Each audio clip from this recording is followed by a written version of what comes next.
to Ms. CWyatt Morley, who is the founder and executive director of an organization called WOMEN and AIDS, AIDS. And of course, Ms. Wyatt Morley, before we finish the show today, let's give you an opportunity to talk about how our audience and others might be able to assist you in doing what you're doing. I know that to produce a book is a very, very expensive proposition, yes, and to give it away is a much more expensive proposition. But how can they help you do what you're trying to do in terms of dealing with this disease? That's what we want to try to deal with over the last 6 minutes we have. Thank you so much for asking that question. Yes, you can please contact us at 256-3882. We need all of the volunteers that we can possibly get. We have taken on a large undertaking.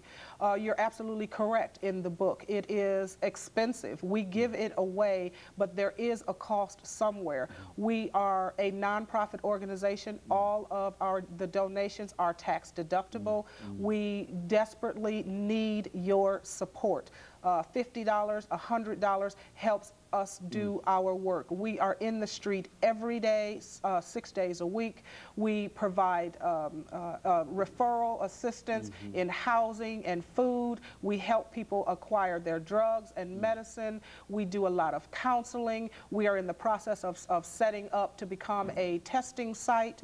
There are many, many women, black, white, heads of households, single, crack addicted, just women that are married, women that are just everyday, ordinary women that could use your support. Every tax-deductible dollar that everyone can donate will help to go a very, very, very long way in supporting the Nashville community. We really, really could use the audience support. And of course, you've also mentioned that you've had an opportunity to appear in several other forums dealing with this, and so the organization is going much beyond Nashville now. Is that what we're saying? Yes, yes. I have appeared on CNN in '97, inducted into the Women's National Hall of Fame in '97.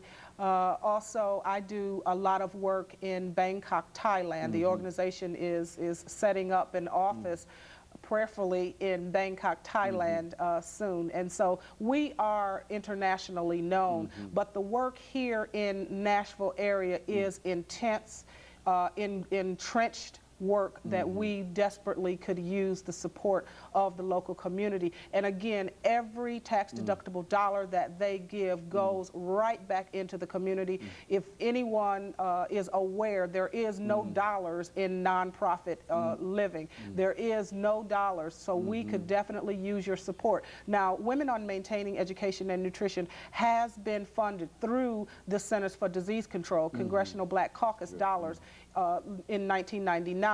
So we currently and presently are under a grant. However, that is for one specific program, but the overall programs where, example, we offer free massage therapy to the community. Well, there's a cost for that, which again, we could use your tax-deductible dollars. There is a cost in the books that we give away. Again, we could use your tax-deductible dollars. Also, as you had mentioned earlier, I am producer of Reasons to Live, Women, Their Families, and HIV, and there's a cost associated with that. Again, all of the monies that come into our organization are put back into the community, used to help infected and affected females living and coping with HIV and AIDS. We also have an outstanding youth program. We have a youth peer educator who goes into the schools, goes out into the communities, and our youth peer educator, his parents are individuals living with the disease. So he is able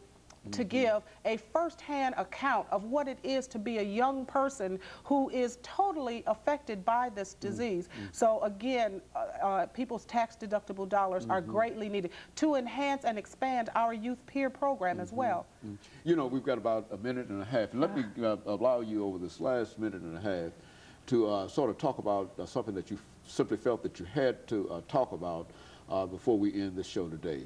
Something that's top priority in terms of your mind as to what we might be able to do and what you might be able to do or others might be able to do dealing with this disease?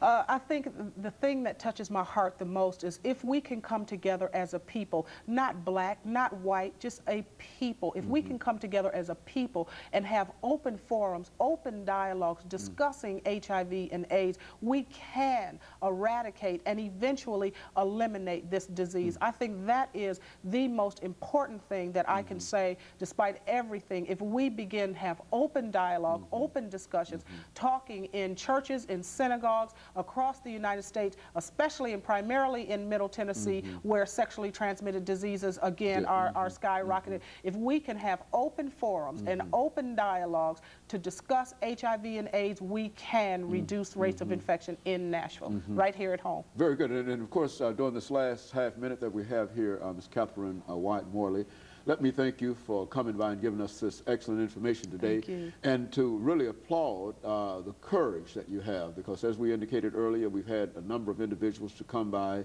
to talk about themselves being impacted by this disease. And we know that it takes a lot of courage to make a decision to come out and say that, yes, I do have this disease, but I am willing to work in order to keep other folks from having the same kind of problems that I'm having. And of course, I think that you're doing an excellent job, and we certainly applaud you for that. And let me encourage our audience to tune in again next week for another informative edition of Comments. Thank you, and good morning.